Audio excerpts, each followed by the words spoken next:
Memphis, Memphis, Memphis, Memphis, Memphis, Memphis, Memphis, Memphis, Memphis, Memphis, Memphis, Memphis, Memphis, Memphis, Memphis, Memphis, Memphis, Memphis. Nothing but Memphis. Everywhere we go, it's Memphis. Memphis, Tennessee, the beautiful land in the world.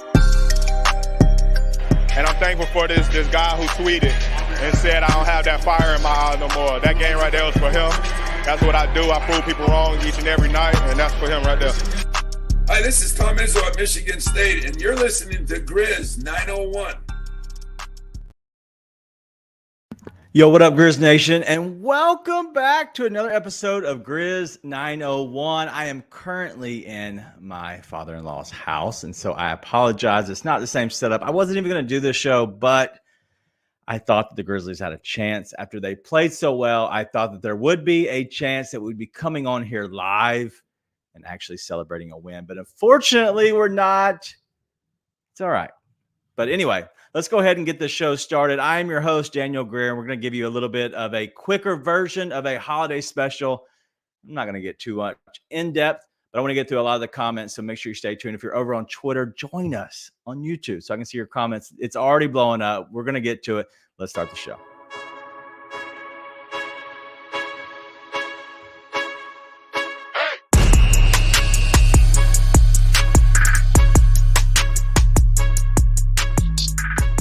All right, the Grizzlies lost. It was ugly. It's not exactly a game that looked good. That's the biggest thing is the game looked like trash. And as our guy Goon the Shooter says, is Jaren Jackson just a walking trash bucket? How the F you 7 foot, 7'5" wingspan, getting outplayed by a short Suns team? Listen, I get it. I understand. So I'm not going to give you too much more light there, Goon the Shooter. But listen, I understand Jaren did not play well. Just in general, the game was ugly. It was a game that really the Grizzlies had a chance. And honestly, it was a game that they should have taken. But realistically, they're in a knife fight with a bunch of sporks. And that's just the truth. It is what it is. Real quick, LD is coming in hot already, saying, I remember you and Sean Coleman told me I was wrong about Zaire. Zaire just looks unplayable. He just does. And it is what it is. He's just not ready for the big time. He might be a bust. I didn't think he was a bust, but he might be a bust. Sid wants to know why they took D-Rose out when he was cooking. I don't know. It might have been the time up. I didn't really see. I don't know what you're referencing, what part of the game. I literally don't have my phone right now, and so I can't even look at the end of the score. And so I'm going to try to get through some of the stats. And so let me Google these real quick. Grizzlies versus Suns box score. Somehow my phone is in the other, completely across the room. So if you want to help me, feel free. Give me some love on here on a solo show. But I will say that Derrick Rose played well. And that was one of the games that I thought, just in general, like looking at Derrick Rose just without even seeing the stats. I haven't looked at any stats. We just finished dinner maybe a few minutes ago. But let me look at these stats real quick. Looking at Derrick Rose, what did he end with? Can't even find him. Derrick Rose played 21 minutes. He was 8 of 9 overall. Good game out of him. But also he was a minus 10, but with 17 points. How the whole team is at minus, I don't know. So it was a good outing out of him. That drive was very much back. That drive was really what set him apart in his career, and it's setting him apart right now. He looks like he has more energy being an old dude than he does than these other young cats. They look so scared just to go to the bucket. They look scared besides Roddy. Maybe Santi at times, but for the most part, it's Derrick Rose. And when he gets playing, dude, he is rocking and rolling. So shout out to D Rose. Man, these coming down. I'm trying to get to them real quick. Zaire Williams is a bust. Look, King Crispy. Hey, hell of a name. I like that. King Crispy. Suns Chantel. Listen, thank you. I'm gonna look right in the camera. Thank you. We don't need no Suns. We don't need no Suns here. Listen, I'll say that overall the game was very sloppy. As LOL, nope. Jones says it was a very sloppy game, but the points in the paint, they just aren't there. And is that, I want to know, you're like, is that more of Jaren being lazy and not making and really solidifying himself in the paint as a big man, or is it the absence of Steven Adams? Like, is Steven Adams that important to this team? That's what I want to know. Like, because he seems to be very important, and I don't know if Jaren needs him to be really good. And if that's the truth, that's the truth. But looking at the rest of this box score real quick, Santi played okay. He did have 21 points on 5 rebounds. Jaren, 13 points. How he has 13 points is beyond me. 13 points on 7 rebounds overall, 2 assists. Bismack, 6 points. Where is that? I'm looking at a different box score. I'm sorry. 4 rebounds and 1 assist. Desmond Bane, 6 points. Is this correct? I could have sworn I saw him score more than 6 points, 10 assists. So shout out to you. Listen, I will never get on Desmond Bane's head for the simple fact that Desmond, even when he's not shooting it well, he's going to make sure he's helping the game. The fact that he has 10 assists, it just goes to show me that the dude figures out a way to win, and he is a winner. So terrible game out of him, but in general, honestly, 6 points, and you're still creating a lot. Shout out to you, big dog. But Jacob Gilliard, honestly, Cinderella, come get your slipper back.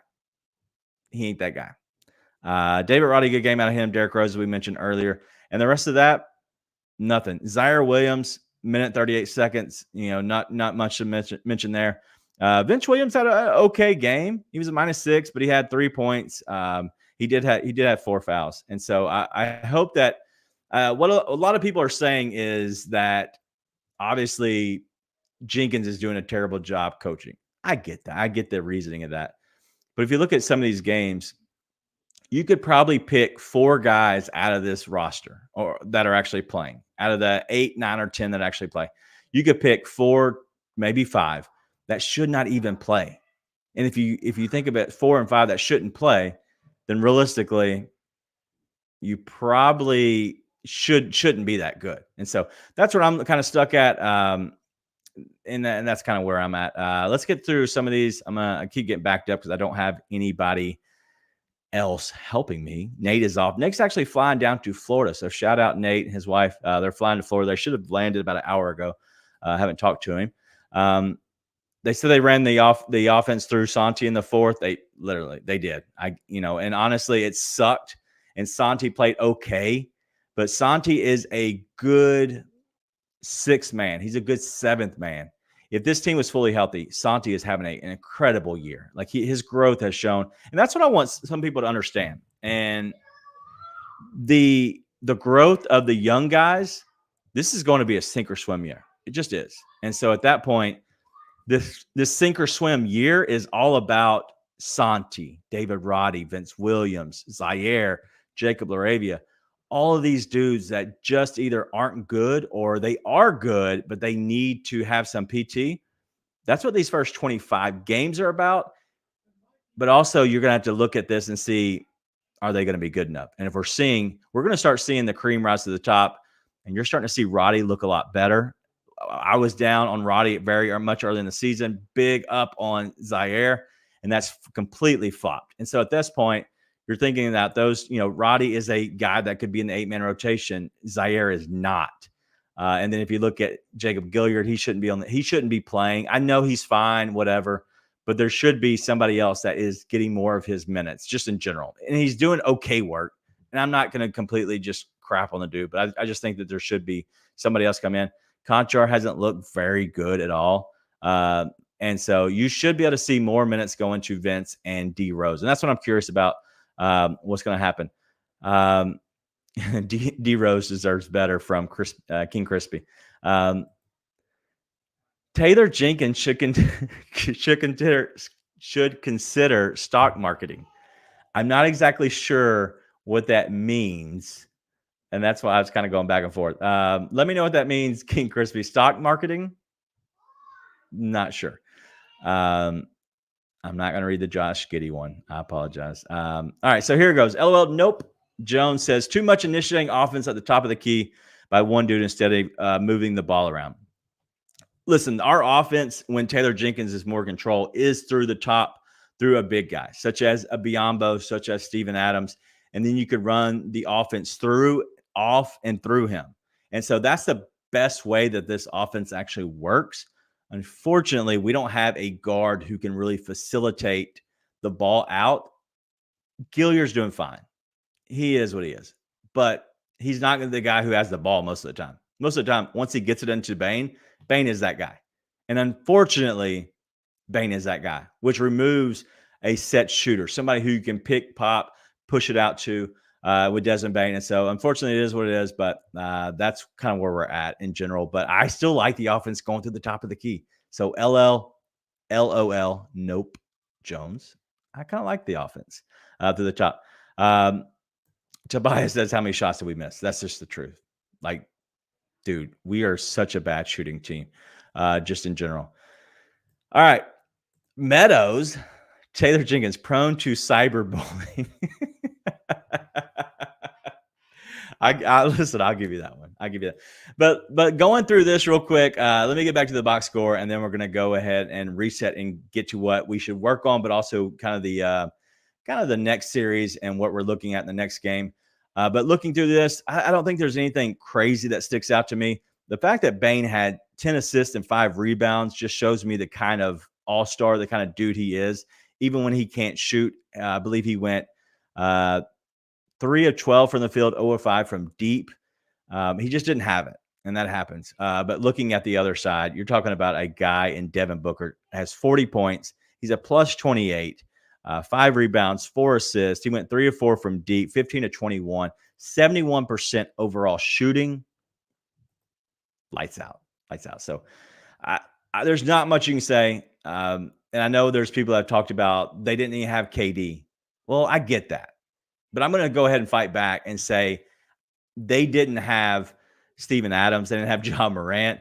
They didn't have Brandon Clark. They didn't have Marcus Smart. So literally 4 guys that could play in the top 8 of your rotation. You don't have it. Like, it is what it is.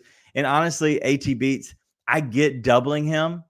But like the problem is no matter what happened, like whether we did double him at times and whether we did overhelp at times, they would kick it out and dudes would just light us up. Like Eric Gordon. Where did Eric Gordon go? He went 4 of 11 from deep. That's a lot of 3-pointers. That's a hell of a lot of 3-pointers. 4 of 11, 6 of 15 overall. He has shot 4 2-pointers overall. But Grayson Allen, 2 of 4. Josh Okogie, 1 of 4. They hit more than we did. Jordan Goodwin was 1 of 3. I get doubling him, but the dude was in a phone book shooting shots. Like Conchar, I saw on him a couple of times, as well as I think it was Vince Williams who was on him. They were in his face, all over him, and he was still shooting over them. I got to give him his props, and so I'm gonna go ahead and disregard that one because I think the dude is just lights out. Devin Booker is a whole nother animal. And even though you could double him as soon as he crosses half court, I agree. But at some point, these guys are NBA players and they're going to beat you. I would rather get beat by Eric Gordon and effing Grayson Allen, 100%. But how do you get through there? I don't know. So we'll see. All right, real quick. I don't want to speed through this show too fast, but I do want to get to a preview, but also a couple things I want to hit on before we get into before we end the show. It's going to be a quick show. But we do have a decent crowd, so I don't want to scare anybody away. But I will say, stay with me. This is 42 seconds. My slowest. I'm an idiot tonight. I've been rushing trying to put this whole setup together. But this is our shortest break. So make sure you stay tuned. 42 seconds. Enjoy Grizzlies Untapped. Has FAU somersaulted over a lot of other teams as like your most aggravating fan base? Oh, easily. They just think they are so elite because they made this one run. You won this one fluky ass game where there were 6 or 7 different calls. Everyone were up in arms about like, what are we talking about? And it's not like a thing where they're like, hey, Memphis, great game. You guys are great competitors. I can't wait to see what the future holds between us. Because if they said that, I would respect them. I don't respect FAU fans. I don't. Tune in to Tigers Untapped with TJ Willis and Trey Lasley every Wednesday at 3 p.m. on the Bluff City Media YouTube channel.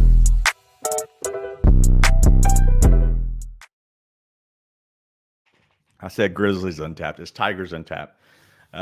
Shout out to the Tigers Untapped. If you don't, I guess, follow them at all, make sure you go check out Bluff City Media just in general. The shows, if you're a Tigers fan, Tigers had a bad loss today. Terrible first half. Literally terrible, probably 30 minutes until they came back on that big run to end out in Atlantis. But Tigers Untapped, good show, as well as On the Bluff is a good show. But all the Grizzlies stuff, if you're in general just Grizzlies, do check them out. But if you follow us, thank you. We're over on Twitter at Grizz901 Podcast. We are over, obviously, on YouTube if you're watching this at Bluff City Media. We're on the live shows, the live streams. We also have our own designated YouTube channel. If for some reason you don't want to have the other shows, that's fine. You can go ahead and subscribe to us over there at Grizz901. Very easy. Go look it up. This is what I will say about the entire game. Volcano the Sweat says, just effing pathetic. I'm done. Listen, don't be done. I'm going to talk you off. I'm going to talk you off the ledge. Volcano, step back. Step back from the ledge. It's okay. It's okay. No, this game is a game I expected to lose. And if for some of you just thought that this was a winnable game, I got news for you.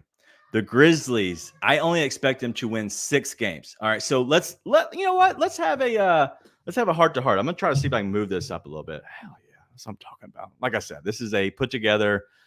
There's a quilt over here. Like, what are we doing? Like, he doesn't watch the show, so I don't care. But what are we doing? We got quilts on the walls. What else is back here? There's a stupid bicycle. It's only half the bicycle. You got to use your own chair. Like, what is this? Like, you're using your own chair for the bicycle. Like, the bicycle couldn't come with a chair. What is it? Like, come on. Anyway, let's talk about this real quick. And this is what I want to hit on is kind of expectations. And so my expectations for this team is 3 wins. That's 3 more wins. Sorry. So 6 total wins getting into game 26. We should, we're going to have 6 wins going into that. That obviously sets us up a huge hill to climb. But I just think that's being realistic.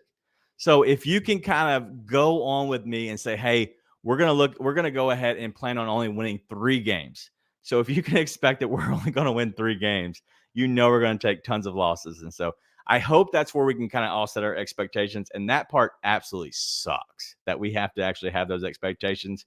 But I just want to look at the upcoming schedule real quick. And so I'm hoping that I can kind of maybe lighten the mood on Thanksgiving. And I will say, listen, I wasn't going to do this show. Talked to Nate. We were both in agreement that we didn't have to do this show. But my other thing is I wanted this show because honestly, like, I enjoy it, but I also don't want to miss a show if we don't have to. So I want to do all 82 games. It's a goal of mine, is actually having somebody on this show at all times. But with it being the I guess the time of thankfulness and Thanksgiving, I do want to say thank you to you all for kind of hanging out with me.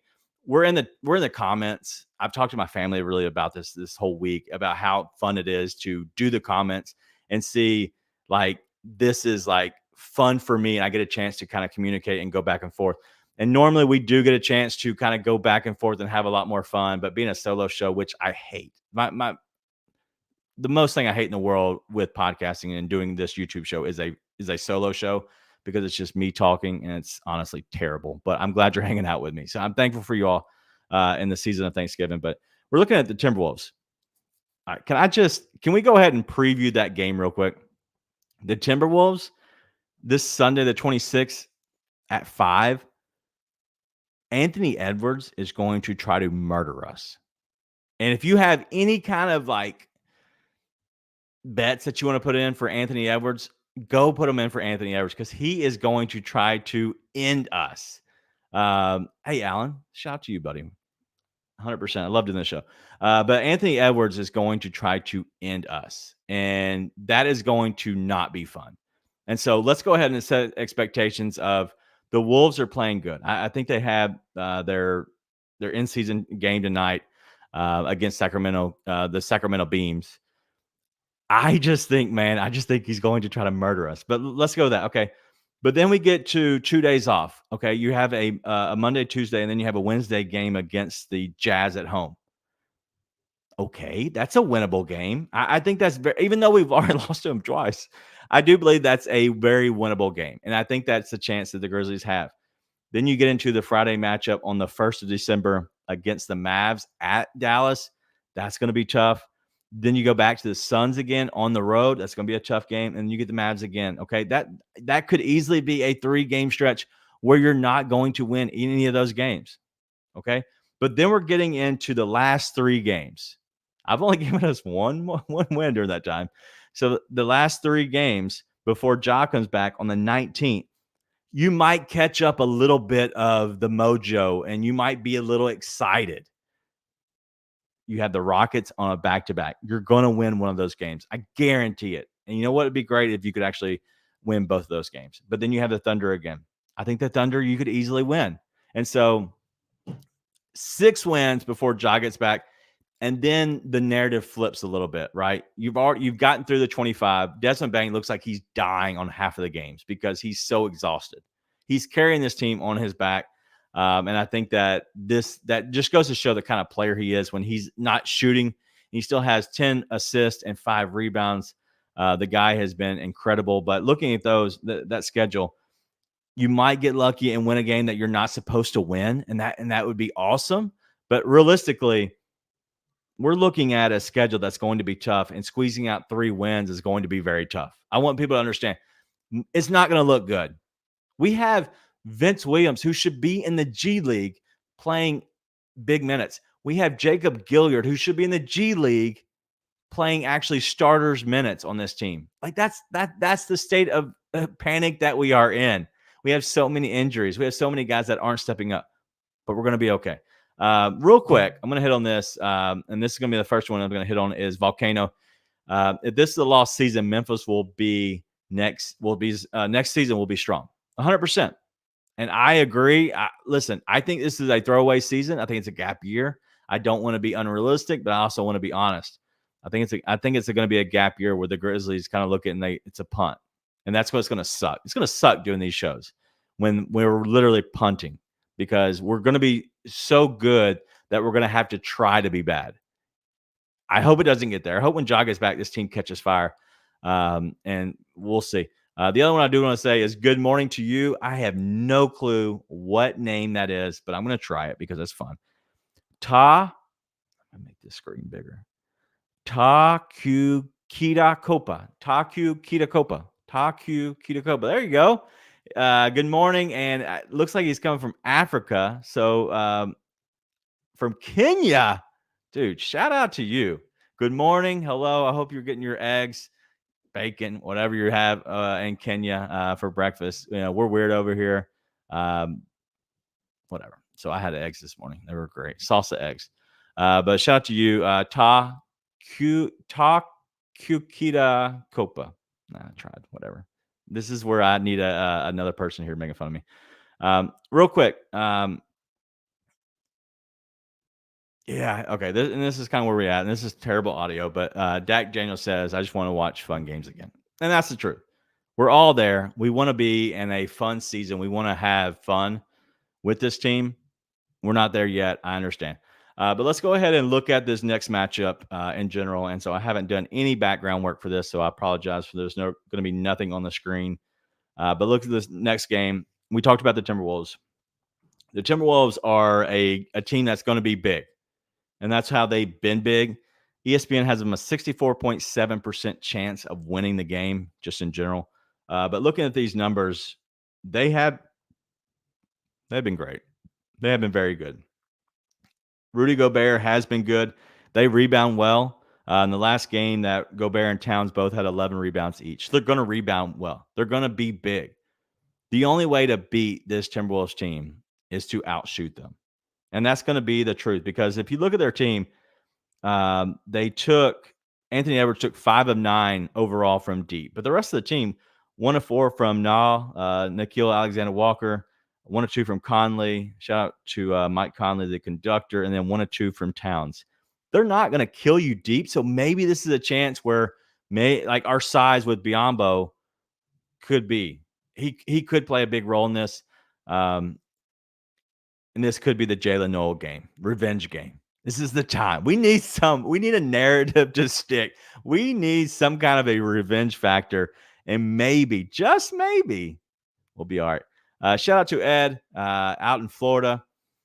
Listen, I love that we have people from Kenya, from down in Florida, but also Memphis and all over the globe. I know we have people from Phoenix, but also out in Cali as well that watch this on a continual basis. So thank you all for kind of hanging out with us. But realistically, their bench is okay. Naz Reid has been a Grizz killer through and through. He always has. He always will be. But the rest of their team is fine. Shake Milton's been okay. He's going to be a guy who's going to try to shoot from deep. Kyle Anderson, he's going to play well against the Grizzlies. He always does, especially with our young guys. He's going to get somebody in foul trouble, 100%. And so realistically, look at this game. The only thing you can hope for is that Anthony Edwards does not go off. If you can keep Anthony Edwards from going off, I feel confident in this game, because if you can muck it up enough, you have Biyombo who's going to go against Rudy Gobert. He's probably going to match him up, especially minutes-wise. He's going to match. And then you have Jaren who's going to go against Karl-Anthony Towns. We've had that matchup so many times. I feel like Jaren plays well against Cat, and I think they both kind of golf each other. I don't think Cat really kills the Grizzlies for the most part. He really doesn't. It's Anthony Edwards who is a Grizz killer. And so that's going to be the game. And Anthony Edwards can go off. And if he can out-duel Desmond Bane, then I think that it's an easy win for the Timberwolves. But if for some reason the Grizzlies play a good enough defense, they can go against Anthony Edwards and the Timberwolves, I think that we have a chance to realistically steal a game. That's the only hope you can have, is that we have a chance to steal a game. Anthony Edwards loves playing and beating up on the Grizz. And if you missed it, go check out his last show. I think it was a podcast or a show that he did. He talks about he loves playing in Memphis just because the fans get after him. He always mentioned that we always say Maine a lot. So I thought it was pretty funny. All right. A question from here, from Dak Jones. Do we think Dez is going to play Sunday? He's clearly not 100%. I will say yes. If he played tonight, he's probably going to play Sunday, just because his pride wants to win games, and we need to win games. If we can somehow figure out a way to win 3 games. But listen, I've said the same thing on this show. If we could figure out a way to sit Dez at ample times, that's what I would do. I would set him for certain games that we felt like the team is 100% not in a good position to win, such as ESPN even says that we have no chance to win. At 64%, they're picking the T-Wolves. I don't know. I don't know if this would be the game I would set. I would think he would want to play against the T-Wolves. We have a sneaky rivalry against them. It's not really – it's just because of the playoff matchups that we've had. And Anthony Edwards is going to play well. He wants to play well. And so I think Dez is going to want to play well. I think he's going to want to play in general. And so, especially after a 6-point performance, you could go either way with that and say, hey, he's probably not going to play because, hey, I want to take the time to get back, or, hey, I have to answer the bell because I only had a 6-point game. Who knows? As LOL, nope. Jones says, hopefully Rose will be good for the next one too. He does play in games as long as they're not back-to-backs. And so I would expect D Rose to play. And then Volcano says, when Ja comes back, we might not lose the game in January. Listen, let me just dampen your expectations a little bit. We going to be all right when Ja gets back. I'm not sure about playoffs, but I do believe that when Ja gets back, this team will look completely different. And some of these young guys will have much more open shots, but also have shots that they feel comfortable in. They're going to catch the ball in a lot different spot than they are right now. And just like LOL, nope, Jones said, we do have, go crazy in January. All right, Alan, I want to hit on this because I think it would be pretty important. Plus 590 to make the playoffs. Plus 590 to make the playoffs for the Grizzlies as of right now. You're not going to get much better. You will get much better probably over the next 10 days. But as we creep and we possibly get wins or don't get wins, the odds are going to move. But as we get closer to that 19th, you want to hit, if you're a betting person, you might want to go ahead and hit that soon, because that's not going to move much once Shai gets back. Because I think when he gets there, I think they're going to flip the switch just a little bit. But that's all we have tonight. I said I was only going to go 30 minutes to the family out there. They're sitting around the fire, having a good beverage, talking, hanging out. But we have family in town. We came over to the father-in-law's house because he had knee surgery. Thus the little bike behind me as he's trying to get his knee back in order. But I wanted to come on the show because I think it's fun. I think it's fun to kind of interact with you all. And I don't want to miss a show if we don't have to. I will definitely be here Sunday. I think Nate is going to be back with me Sunday. It'll be a much more energetic show, less of me monologuing. And I hope you all come back. If you have a chance, go ahead and hit the like button here. If you are watching in YouTube, it helps the algorithm. It helps your friends know that you like this show. But go ahead and hit the like button there. If you don't mind, subscribe to the show. We've obviously crossed over the 100 subscribers without even trying for this year. And so thank you for that. But we'll be back here Sunday. The game is officially at 5 o'clock start. So we'll be here at about 7:30 on Sunday night. And so obviously there will be a football game going on, but 7:30 Sunday night. I hope you're enjoying your Thanksgiving time, spending time with your family, because I know I am. But make sure you have a good time as we go through the holidays. But also be nice and tell your friends.